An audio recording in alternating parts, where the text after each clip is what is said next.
네, 오늘 제목은 세 가지 족보라는 제목으로 말씀을 같이 생각해 보도록 하겠습니다. 여러분 혹시 우리가 살아가는 이 지구에 몇 명의 사람들이 살고 있는지 아십니까?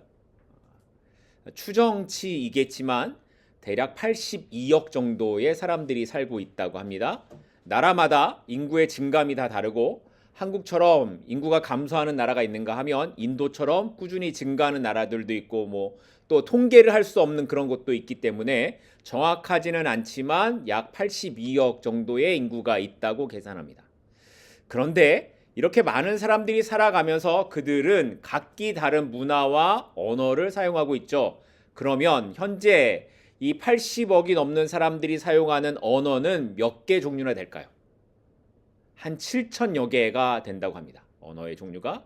그러니까 이 세상에는 80억이 넘는 인구와 7천 개가 넘는 언어가 존재하고 있고요. 또 다양한 민족과 종족들로 나뉘어서 살아가고 있는 겁니다.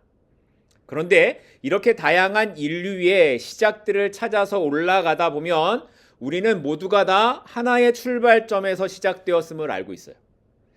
그래서 우리가 아시안이든지 혹은 아프리칸이든지 우리의 DNA를 보게 되면 그 퍼센테이지가 다를 뿐이지 모두가 다 같은 DNA가 그 몸 안에 있다라고 이야기를 해요. 그래서 과학자들이 말하기를 우리 눈에 보이는 피부색이나 머리카락 모양이나 얼굴 윤곽이나 이런 것들은 우리 몸의 0.1%의 DNA 차이 때문에 그렇게 달라진다는 거예요. 이래도 안 놀라시죠? 0.1%의 차이가 잘생기고 못생긴 거를 결정짓는 거예요. 그러니까 여러분들이 못생기셨다고 낭망하실 필요가 없어요. 0.1%. 그러니까 인류의 시작에는 한 사람이 있었고요. 그렇게 아주 오래전 옛날부터 이 땅에 살아가던 사람들은 서로가 같은 형제의 뿌리를 이루면서 살아가고 있었다는 겁니다. 언제부터일까요? 노아의 홍수 이후 그 자손들이 살아가던 시대부터라는 거예요. 그래서 오늘은 본문을 통해 이렇게 한 사람 노아부터 어떻게 세상에 사람들이 많아져 가게 되었는지 그리고 어떻게 이 민족들이 이루어져 가게 되었는지를 살펴보면서 그 안에 담겨진 하나님의 말씀을 함께 생각해 보는 시간을 가지려고 합니다. 자, 오늘 본문 1절로 가겠습니다.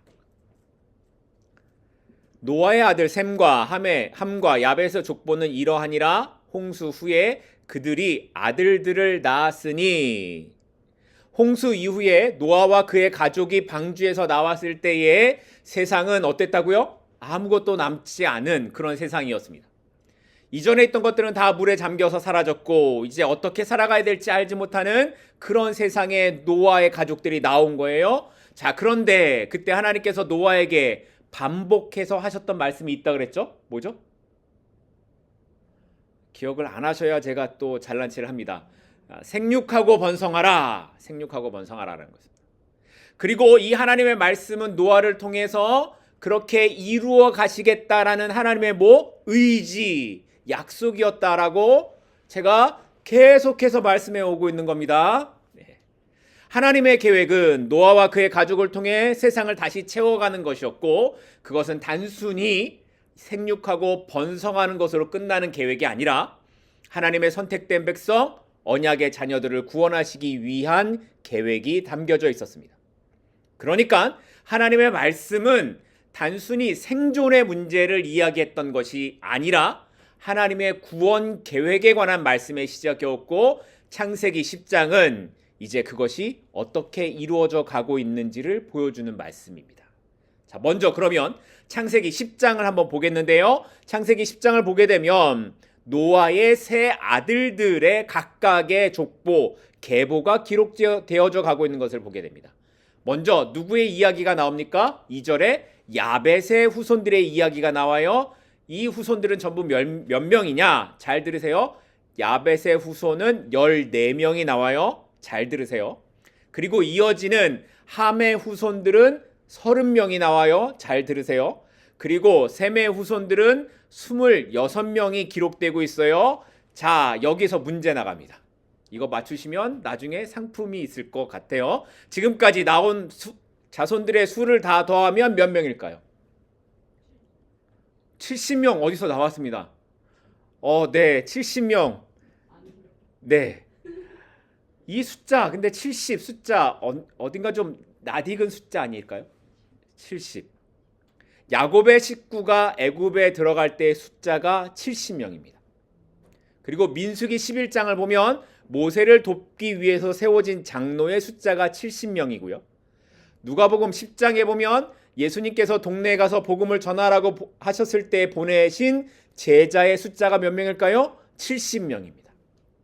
그리고 시간이 많이 흘러서 유대인들이 히브리어로 된 이 율법을 헬라어로 번역을 했거든요. 성경을. 그때 번역한 사람들의 숫자도 70명입니다. 이렇게 70이란 숫자가 많이 나오죠. 특별하다는 의미가 있는 거예요. 자, 그러면 그 의미가 뭘까요? 그걸 좀 우리가 잠깐 짚어보고 넘어가겠습니다. 7은 하나님께서 세상을 창조하신 날의 숫자예요. 7일 동안. 그렇죠? 그래서 7은 완전함의 의미를 갖고 있는 숫자예요. 자, 그럼 10은 뭘까요? 10은 어떤 의미가 있을까요? 10, 열 그러면 뭐가 떠오르세요? 십계명, 그리고 애굽의 열 재앙 이런 거 떠오르시죠? 그래서 10이란 의미도 완전함, 언약 이런 의미를 갖고 있습니다. 그래서 완전함을 뜻하는 7과 또 다른 완전함의 의미 10을 곱하니까 70이 되죠. 그래서 이 70이란 숫자는 완전함과 충만함을 상징하는 숫자인 거예요. 그래서 70년을 성경에서는 희년이라고 말을 하기도 하거든요. 이 희년이 되면 기간이 다 찼다.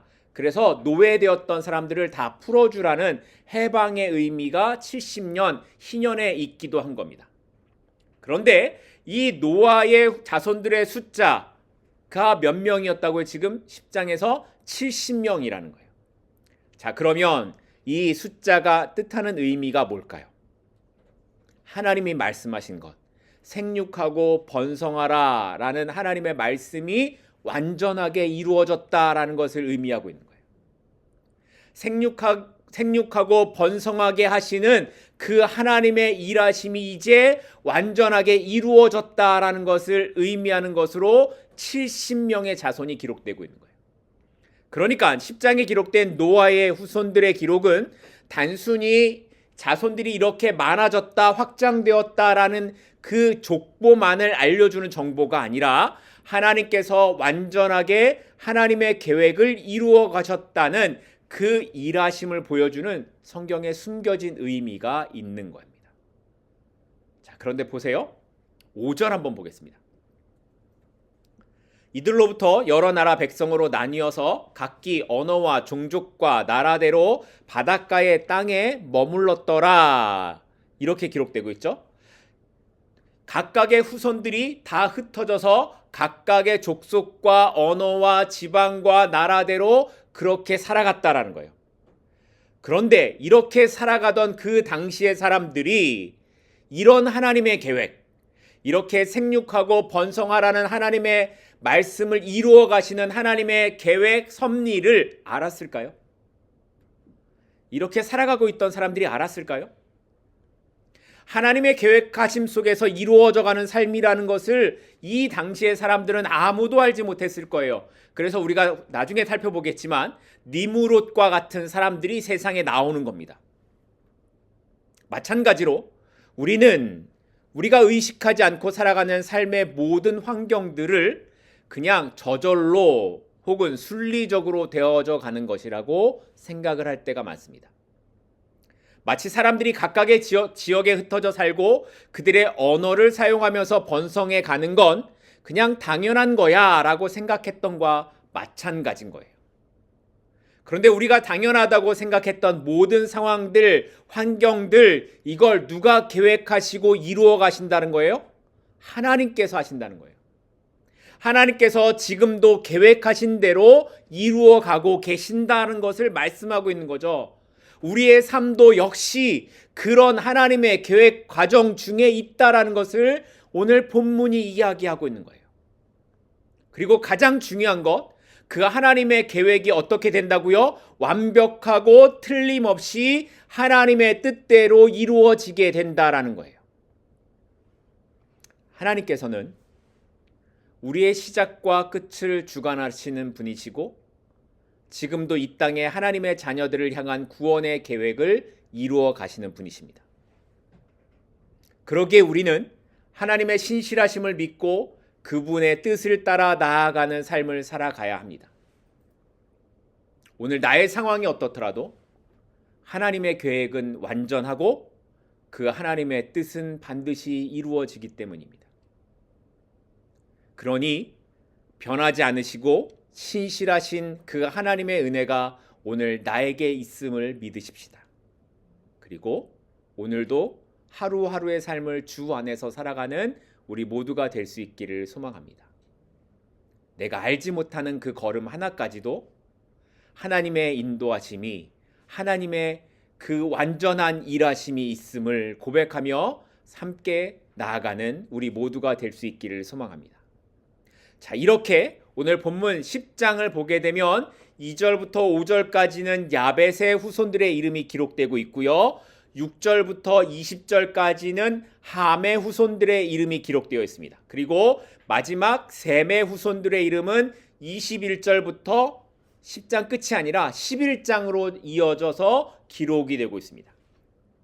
자, 그런데 사실 우리가 이 이름을 다 읽어봐도 이들이 어디 지역의 조상이 되었는지 여러분 아실 수 있습니까? 모르시겠죠. 그래서 이런 우리들을 위해서 이런 것만 연구하는 사람들이 있어요. 성경학자들 중에. 자, 그걸 제가 잠깐 살펴봤어요. 그랬더니 보니까 야벳의 후손으로 나오는 고멜이라는 사람이 있는데 이 사람은 키메르, 지금 현재의 동유럽을 말하고요. 마데는 메디아, 현재 이란을 말하고요. 야와는 그리스, 두발은 소아시아, 그리고 터키와 연관이 있는 사람들이라고 말을 합니다. 그래서 야벳은 유럽과 아시아 계통의 민족과 연관이 있다고 보는 거예요. 자, 그러면 함은 어떨까요?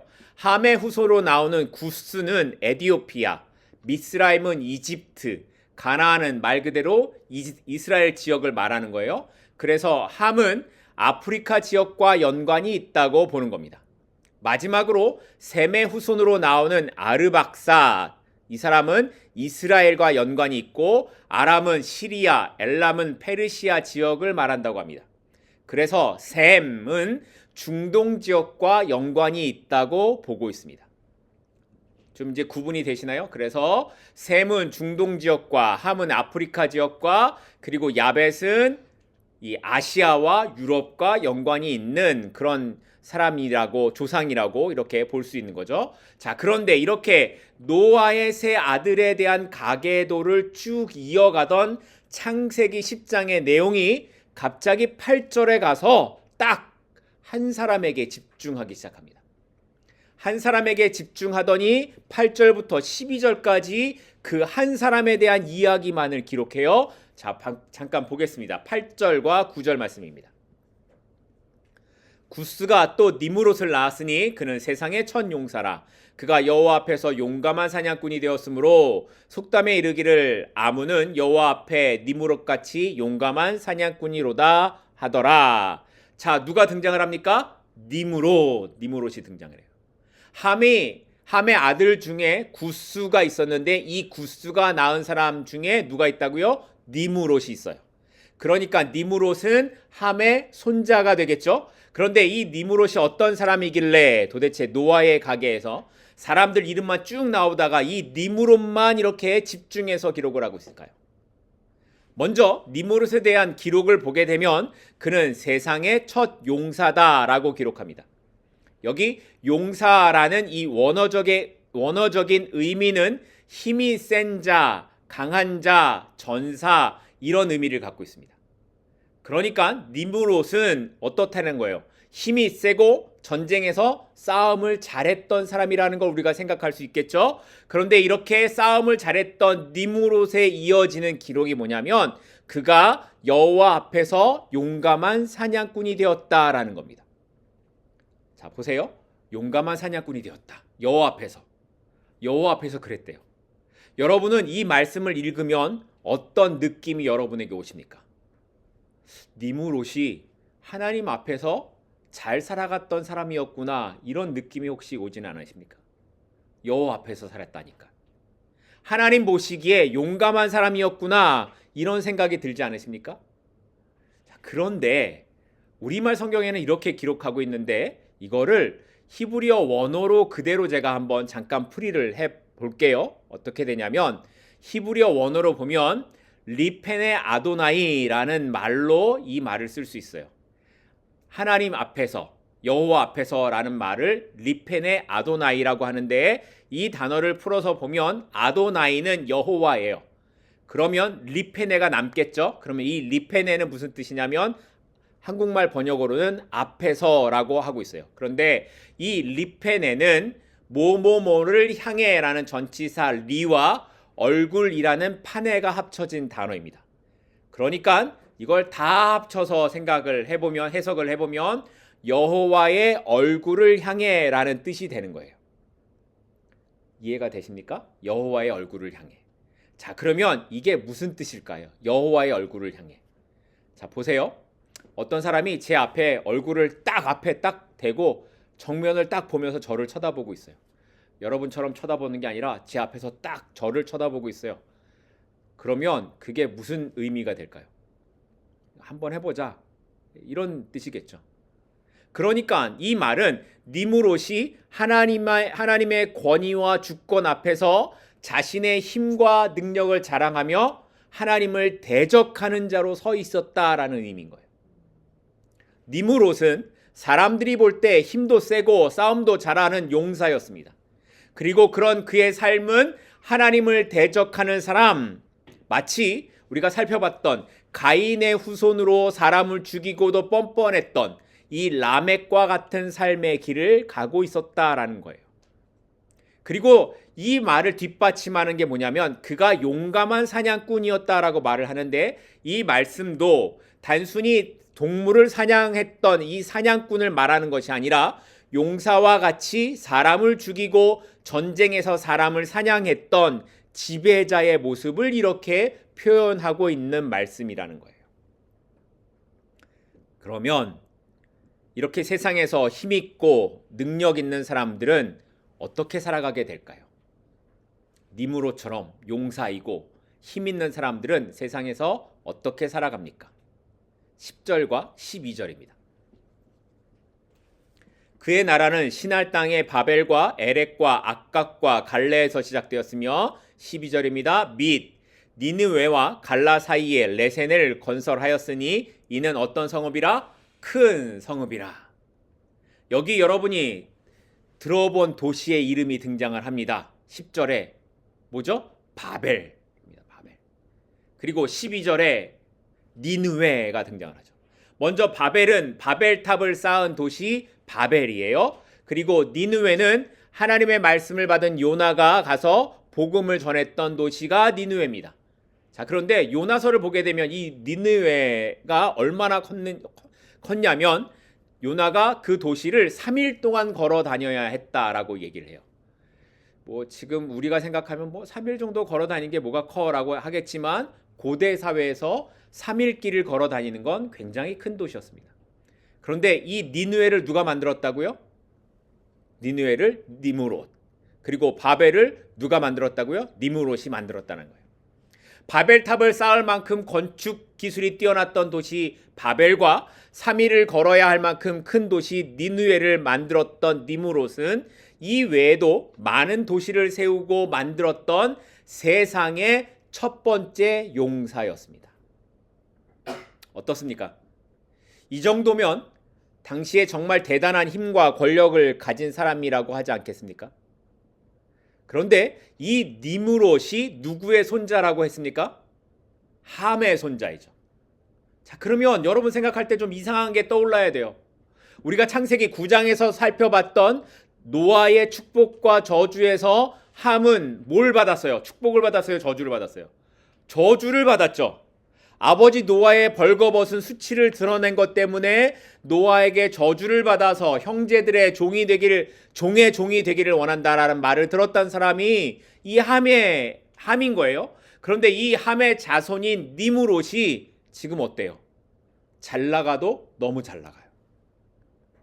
저주는커녕 노아의 축복을 받았던 다른 아들들보다, 그들의 자손들보다 훨씬 더 잘 살고 있는 모습을 오늘 본문이 보여주고 있습니다. 그러면 도대체 노아의 저주는 뭐예요? 노아의 저주는 어디로 간 거예요? 노아의 저주는 어떤 의미가 있는 걸까요? 그래서 우리가 지난주에 살펴본 것처럼 노아의 저주는 가나안을 향한 저주였고, 그것은 나중에 일어나게 될 이 이스라엘과 가나안과의 전쟁을 미리 하나님께서 보여주시는 예시였다. 그거를 말하는 것이었다라는 것 기억하십니까? 하셔야 됩니다. 네. 그러니까 니므롯의 삶은 세상적으로는 분명히 성공한 모습이었고, 세상의 평가는 그를 용사라고 용감한 사냥꾼이라고 평가했지만, 그는 그 힘과 능력으로 하나님을 대적하는 삶의 자리에 있었습니다. 그리고 그 삶의 결과는 나중에 어떻게 돼요? 실패한 바벨탑과 같이 무너져 버린 삶의 결과지를 갖게 되고 마는 겁니다. 자, 그러면 여기에서 우리는 뭘 봐야 될까요? 지금 니므롯을 보고 있는 우리의 삶의 모습이 어떤가를 살펴봐야 한다는 거예요. 우리는 분명히 하나님을 믿는다고 말을 하고 신앙생활을 하고 있습니다. 그런데 우리의 마음속에 있는 것, 기대하고 바라는 것들은 여전히 뭐예요? 그 안에 우리에게도 니므롯과 같은 삶을 동경하는 마음들이 있지 않냐라는 겁니다. 높은 자리에서 뭔가를 해보고 싶고, 영향력도 행사하고 싶고, 성공적인 삶, 니므롯처럼 뭔가를 이루고 싶은 마음이, 그런 마음이 우리에게 있지 않습니까? 심지어 어떤 설교자들은 이런 성공이 바로 하나님의 축복입니다. 그러니 이 축복을 받기 위해 기도하라고 말을 하기도 합니다. 그런데 그 니므롯은 하나님이 세우신 언약의 자손이 아니었습니다. 그는 저주 아래 있던 사람이었고, 자신의 가진 힘으로 하나님을 대적했던 사람이었습니다. 세상의 힘은 이렇게 흘러갑니다. 세상의 성공과 힘은 하나님의 법과 함께 갈 수가 없습니다. 그 길은 평탄한 것 같아 보이지만 그 끝에는 무너진 바벨의 모습만 있을 뿐이고, 결국에는 심판의 날에 저주 아래 놓인 그 결과지를 받아들일 수밖에 없다는 거예요. 그래서 오늘 말씀이 이 니므롯의 삶을 통해 우리에게 질문하고 있는 건 이겁니다. 너도 그래서 니므롯을 따라갈래? 니므롯을 보고 있을래? 라는 겁니다. 하나님을 믿지만 니므롯을 보고 살아가는 경계선의 삶을 살아가지 마십시다. 여호수아가 이스라엘 백성들에게 했던 말씀처럼 오직 나와 내 집은 여호와만 섬기겠다. 그 고백이 오늘 우리에게도 있기를 소망합니다. 비록 우리가 살아가는 삶의 현실이 니므롯처럼 힘을 갖지 못하고 많은 것을 누리지 못하고 대단한 삶을 살아가지 못한다고 해도 우리 안에, 우리에게 세상이 줄 수 없는 평안, 그 예수 그리스도의 기쁨과 소망이 늘 충만하여서 그것 하나로 나는 만족한다고 고백할 수 있는 저와 여러분들이 될 수 있기를 간절히 소망합니다. 마지막으로 오늘 본문에서 살펴볼 내용은 노아의 아들 중 첫째 아들이었을 것이라고 알려진 셈의 후손에 관한 말씀입니다. 21절입니다. 셈은 에벨 온 자손의 조상이요 야벳의 형이라 그에게도 자녀가 출생하였으니 25절입니다. 에벨은 두 아들을 낳고 하나의 이름을 벨렉이라고 하였으니 그때에 세상이 나뉘었으며 벨렉의 아우의 이름은 욕단이며. 자, 보세요. 우리가 글을 쓸 때 어떤 걸 강조한다고 해요. 그러면 그 강조하는 내용을 때로는 처음에 시작할 때 쓰기도 하지만 때로는 자잘한 것 앞에 쭉 다 쓰고 마지막에 강조점을 두고 쓰기도 하죠. 마치 주인공이 마지막에 짠 나타나는 것처럼. 오늘 본문이 그렇습니다. 앞에 야벳과 함에 대한 이야기를 쭉 하고 난 다음에 드디어 하나님의 언약을 이어가게 될 셈의 족보에 대한, 셈의 가계에 대한 이야기가 이제 기록되어져 나오고 있습니다. 셈도 아들을 낳았겠죠. 그리고 그 자손들이 이어지다가 오늘 말씀을 보니까 25절에 에벨이라는 사람까지 나와요. 그리고 이 에벨이 두 아들을 낳았는데 하나는 벨렉이고 다른 하나는 욕단이었다라는 겁니다. 그리고 그때에 세상이 나뉘어졌다라고 말을 합니다. 이게 무슨 말이냐면 이때에 바벨탑 사건으로 인해 세상이 서로 분리되게 되었다라는 것을 의미하는 거예요. 아시겠죠? 예, 벨렉과 욕단이 있던 그때에 바벨 사건이 있었다는 거예요. 아무튼 이렇게 셈의 자손들을 통해 훗날 이스라엘 민족을 이루게 되는 아브라함이 태어나게 되는데 그건 11장에 나와요. 하나님께서 아브라함을 통해 언약의 백성을 이어가시는 하나님의 구원 계획을 누구를 통해? 셈의 후손들을 통해 이루어가고 계신다는 겁니다. 그런데 앞에서 살펴봤듯이 셈의 후손 중에 다 모두가 아브라함과 같은 언약의 자손을 이어져가는 후손들이었을까요? 그 후손 중에 니므롯과 같은 사람은 없었을까요? 니므롯과 같은 사람이 더 많았어요.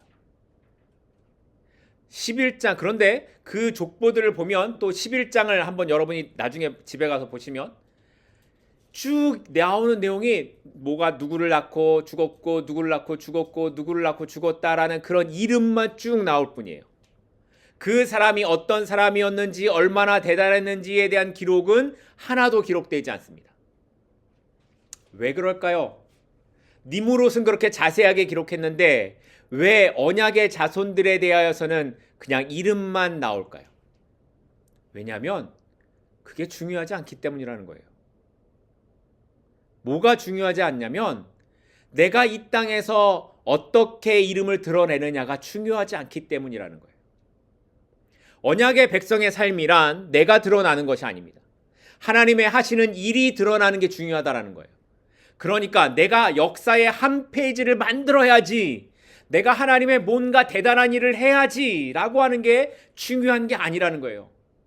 나는 이름도 없이 왔다가 가도, 아니 그냥 이름 한 글자 안 적히더라도 나를 통해 하나님의 언약의 이야기가 이어져 갈 수만 있다면 그걸로 충분하고 그것보다 더 중요한 가치가 없다라는 것을 말하고 있는 거예요.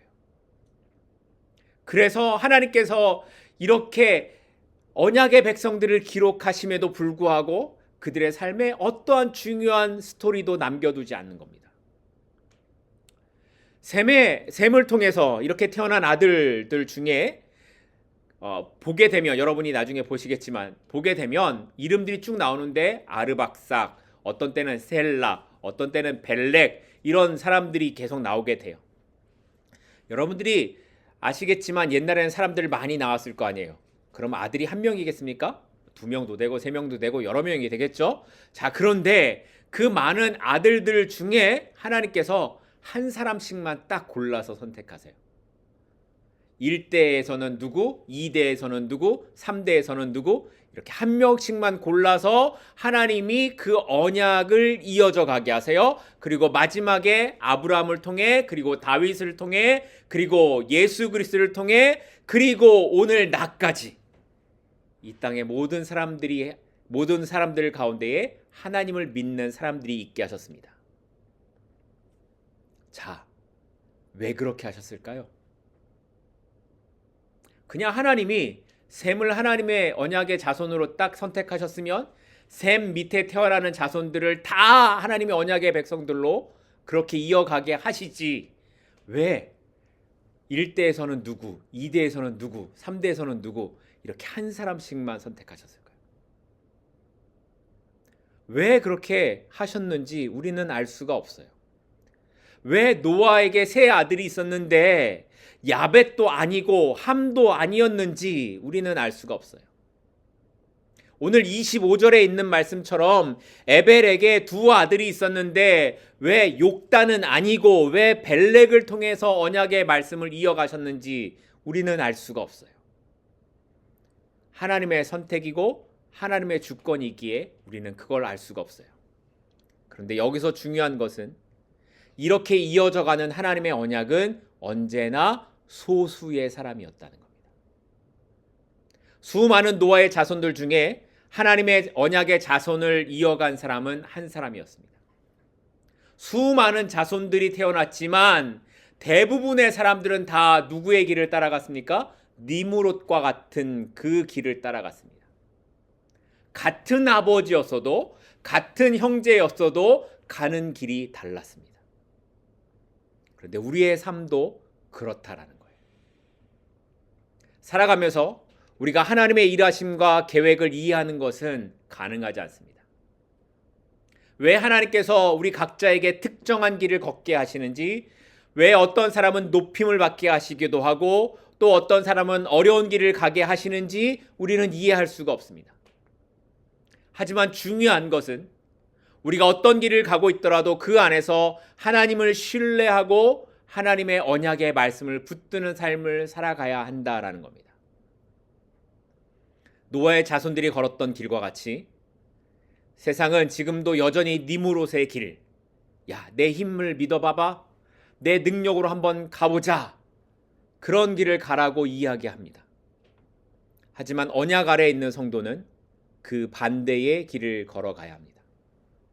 그 길이 좁고 힘이 들어도 때로는 형제들이 나에게 비웃는 이야기를 하고 이해 안 되는 왜 그 길을 가냐고 말을 해도 그 길이 그렇게 좁고 힘들어도 그 삶을 통해 하나님의 말씀이 이루어지고 나의 삶을 통해 또 다른 세대, 또 다른 사람에게 복음이 전해줄 수 있다면 성도는 그 길을 가는 사람이라는 겁니다. 왜 그렇습니까? 그것이 오늘 우리를 부르신 하나님의 뜻이기 때문입니다. 오늘 노아의 새 족보를 통해 우리는 소수의 사람들만이 하나님의 언약을 이루어 가고 있음을 보게 됩니다. 여러분은 그 소수의 사람들의 길을 가시겠습니까? 아니면 다수의 니므롯의 길을 가시겠습니까? 오늘 말씀 앞에서 우리의 결정을 하시고 하나님 앞에 나아가는 우리 모두가 되기를 소망합니다. 기도하겠습니다.